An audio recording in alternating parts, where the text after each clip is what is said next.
सदस्यहरू, प्रतिनिधि सभाको आजको बैठकको कारबाही प्रारम्भ हुन्छ।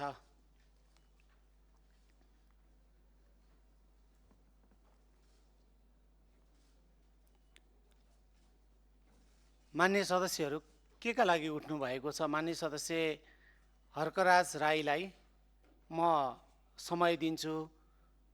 छोटकरीमा आफ्नो भनाइ राख्नुहोस्। अरू मान्य सदस्यहरू बस्नुहोस्। धन्यवाद सर सभामुख महोदय।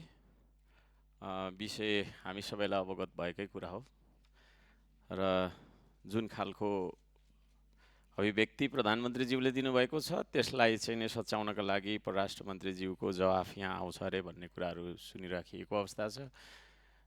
म लगायत हाम्रो श्रम संस्कृति पार्टीको त्यसमा सहमति छैन। हामी त्यो जुन निर्णयप्रति हामी विरोध गर्छौँ। यो प्रधानमन्त्री भन्ने पदलाई जिम्मेवार बनाउने कुरा हो, अरू केही होइन। उहाँ चाहिँ यहाँ आउनु नहुने, उहाँले गर्नुभएको जुन गल्ती छ त्यसलाई सच्याउनु चाहिँ अरू मान्छे लागिदिनुपर्ने भन्ने खालको यो चाहिँ तपाईँको न्यायसम्मत छैन, संविधान सम्मत पनि छैन। सुभाको कारणले अब यहाँ हामीले विधिद्वारा संसदलाई सञ्चालन गर्नुपर्ने हो या के हो, यो प्रश्न म गर्न चाहन्छु र हाम्रो माग रहन्छ उहाँ आएर सम्बन्धित व्यक्ति जसले गल्ती गर्नुभएको हो उहाँबाट नै, त्यो तहबाट नै उहाँको धारणा के हो त? परराष्ट्र मन्त्रीज्यूले एउटा आफ्नो धारणा राख्नुहुनेछ, तर प्रधानमन्त्रीज्यूको धारणा के हो त? त्यसलाई बरु उहाँ आएर चाहिँ नि के अरे बोल्न पाएको भएन भने उहाँले लिखत वक्तव्य, हिजो मैले एउटा प्रस्ताव पनि पेश गरेको थिएँ, त्यसलाई पनि गम्भीर रूपमा लिनुपर्छ जस्तो लाग्छ मलाई। लिखतमा उहाँले भन्दा पनि हुन्छ, साइन गरेर पठाइदिने र यहाँनिर परराष्ट्र मन्त्रीज्यूले त्यो कुरालाई चाहिँ वाचन गर्दाखेरि सायद हामी पनि मान्छौँ होला। नत्र यहाँ उहाँले एकजनाले भनेको कुरा अर्को मान्छेले भन्नुपर्छ जस्तो मलाई त्यो तरिकाले चाहिँ एउटाले गल्ती गर्छ अर्कोले सच्याइदिनु पर्ने भन्ने हिसाबले गयो भने यो चाहिँ न्यायोचित हुँदैन भन्ने मलाई लाग्छ। त्यो छ। यो संविधान असफल कि हाम्रो कानुन असफल हो, हामी असफल कि हाम्रो समय असफल हो, हाम्रो व्यवहार असफल कि हाम्रो सोचाइ असफल हो। कसैले विधि नमान्ने त कसैले रीति नमान्ने, कसैले समाज नमान्ने, कसैले संस्कार नमान्ने, तै जान्ने र मै जान्नेहरू अरूको भिडमा कसैले कसैलाई नमान्ने, त ठुलो कि म ठुलो, अहङ्कार ठुलो कि संस्कार ठुलो, आकार ठुलो कि प्रकार ठुलो, पेलेरै जाने कि सम्हालेर लाने, पद ठुलो कि देश ठुलो, प्रश्नै प्रश्न छन् यहाँ। यो प्रश्न म राख्न चाहन्छु सभामुख महोदय र प्रधानमन्त्रीज्यूको उपस्थिति। अहिलेसम्म हामीले गरेको सङ्घर्ष, अहिलेसम्म हामीले गरेको आन्दोलन, यसको मर्म एउटै उद्देश्य छ, प्रधानमन्त्री भन्ने पद त्यो व्यक्तिसँग सरोकार राख्दैन।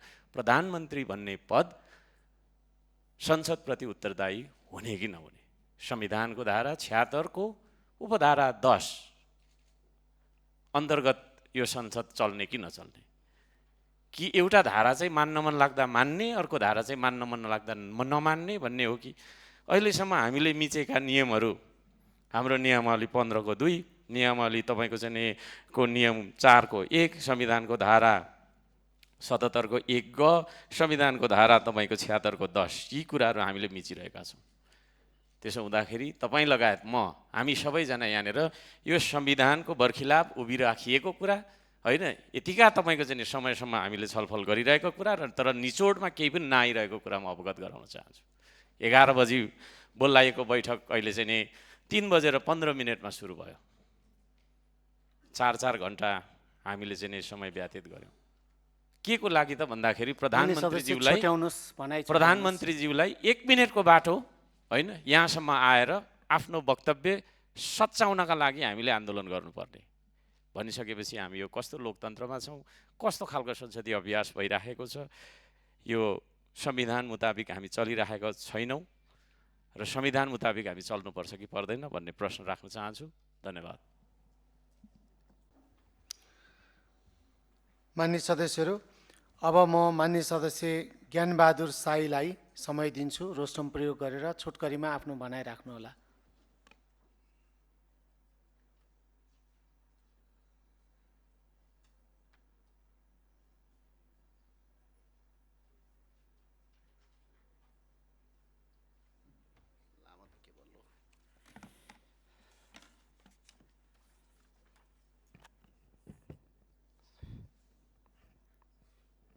सम्माननीय सभामुख महोदय, अब लामो त के बोल्नु, बडा बोरै लागिसक्यो, धेरै होइन। कुरा सामान्य छ सम्मानज्यू। अब यो लामो धेरै कुरा गर्नुभन्दा पनि स्पष्ट कुरा कहाँनिर छ भने यो सीमाको विषय चाहिँ अति संवेदनशील कुरा हो। सायद हामी प्रतिपक्षको मात्र मुद्दा हो मलाई जस्तो लाग्दैन। यो सार्वभौम संसदको मुद्दा हो, यो सबै पक्षको मुद्दा हो। देशको बहालवाला प्रधानमन्त्रीले हामीले अर्काको देशको सीमामा मिचेका छौँ भनिरहँदाखेरि हामीले त्यो दिन नै प्रश्न गर्नुपर्ने हुन्थ्यो, तर गर्न सकेनौँ। चाहे सत्तापक्षको कुरा चाहे प्रतिपक्षको कुरा होस्। त्यो भए हुनाले अहिले चाहिँ के छ भने अहिले प्रधानमन्त्रीले बोले, आज राष्ट्रसभाको प्रधानमन्त्री हुनुहुन्छ बोल्नुभयो भन्ने विषयवस्तु होइन।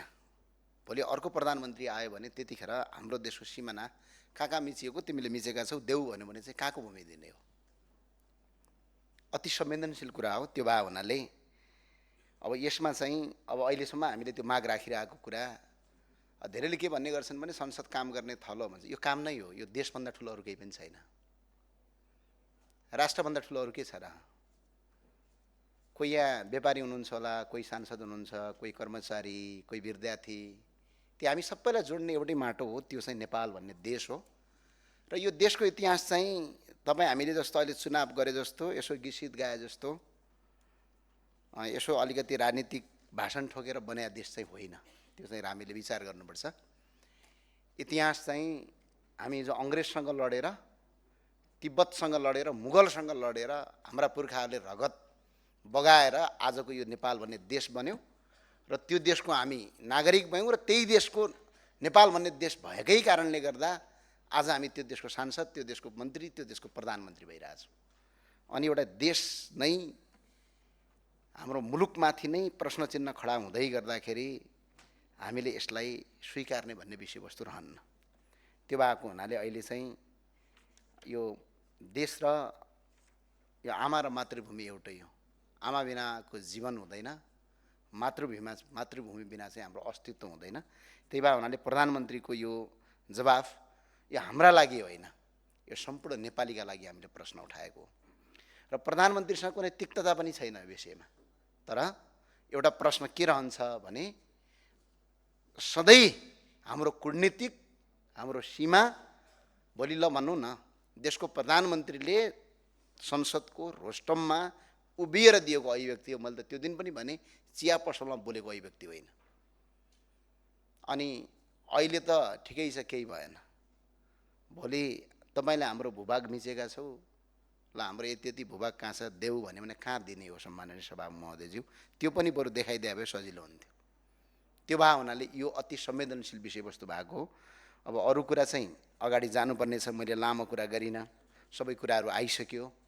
त्यो भए हुनाले अहिले यो प्रधानमन्त्रीको अभिव्यक्तिको विषयमा माननीय परराष्ट्र मन्त्रीले ज्यूले जुन अभिव्यक्ति दिनुभयो, तर एउटा कुरा भन्न मन लाग्यो। नेपालको राजनीतिक इतिहासमा सायद यो पहिलोपटक यस्तो अवस्था देखियो। तपाईँले इतिहास पल्टाएर हेऱ्यो हुन्छ, नेपालको मात्र होइन विश्वको इतिहास पल्टाउनुहोस्। तपाईँ हामीभन्दा पनि कलिला उमेरका मान्छेहरू प्रधानमन्त्री भए देश पनि छन्। तपाईँ हामीभन्दा बढी विज्ञवान र क्षमता भएका मान्छेहरू पनि भएका देशका प्रधानमन्त्री पनि छन्। त्यो एकछिन पल्टाएर हेर्नुहोस्। नेपालको राजनीतिक इतिहास मात्र होइन विश्वको राजनीतिक इतिहासमा सायद पहिलोपटक यस्तो अवस्था देखिएको छ जहाँ देशको कार्यकारी प्रमुख प्रधानमन्त्रीबाट भएको गम्भीर राजनीतिक तथा भूराजनीतिक त्रुटिलाई मन्त्रीहरूले सच्याउनु पर्ने परिस्थिति आयो। सामान्यतया जिम्मेवार र परिपक्व शासन अवस्थामा यसको ठिक उल्टो हुन्छ। त्यो व्यवस्थामा मन्त्री, सांसद वा अन्य पदाधिकारीबाट कुनै त्रुटि भए प्रधानमन्त्रीले अभिभावक तत्त्व ग्रहण गर्दै त्यसलाई सच्याउँछन्, राष्ट्रिय धारणा स्पष्ट पार्छन् र मुलुकलाई एकीकृत दिशामा अघि बढाउँछन्। तर दुर्भाग्यवश आज हामीले त्यसको विपरीत अवस्था देखिरहेका छौँ। त्यो भएको हुनाले सम्माननीय सभामुख महोदय, हाम्रो अहिले पनि के छ भने यो संसदको रेकर्डबाट हटाइयोस्। यो प्रधानमन्त्रीज्यूका लागि नै हो, यो हामीभन्दा बढी सत्ता पक्षका लागि नै हो। किनभने यो कुनै सत्ता र शक्तिको कुरा होइन, शासनको कुरा होइन, यो कुनै ऐनको कुरा होइन, यो भूभागको कुरा हो। यो अति संवेदनशील कुरा हो। र फेरि अर्को अचम्म लाग्छ के भने सीमाको विवाद यहाँ हुन्छ, दुःख चाहिँ सिमानामा हुन्छ।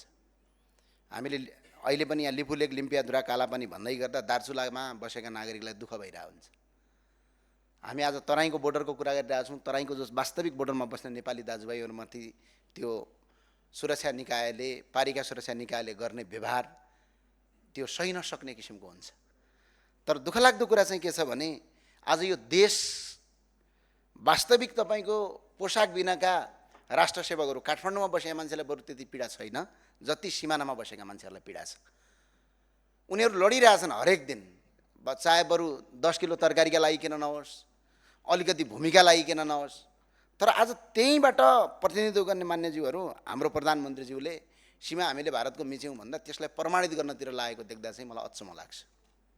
त्यो भए हुनाले अहिले यसलाई अब धेरै गरिनँ, मैले बिदा पनि मागेँ। यो प्रधानमन्त्रीज्यूले चाहिँ आएर सच्याउनुहोस्। यो हाम्रो मागभन्दा पनि प्रतिपक्षको कुरा, कुनै सत्ता पक्षको कुरा, ओहो सरकार चलिसक्यो हजुर यो भन्ने कुरा होइन। यो तपाईँ हामी सबैका लागि हो। यो संसदको रेकर्डबाट सम्माननीय सभामुखज्यूले नै हटाइदिनु भयो भने यो के हुन्छ भने नेपालको इतिहासमा हामीले यस्तो गलत किसिमको अभिव्यक्ति दिएका थिएनौँ भनेर भोलि कुटनीतिक पहल गर्न सजिलो हुन्छ। अनार्थ भने भोलि अहिले त ठिकै छ, भोलि युद्ध भयो त्यतिखेर भूमि माग्यो भने कहाँ दिने हो त्यो पनि खोज्नु होला। हस्, धन्यवाद। जय राष्ट्रवाद, जय नेपाल।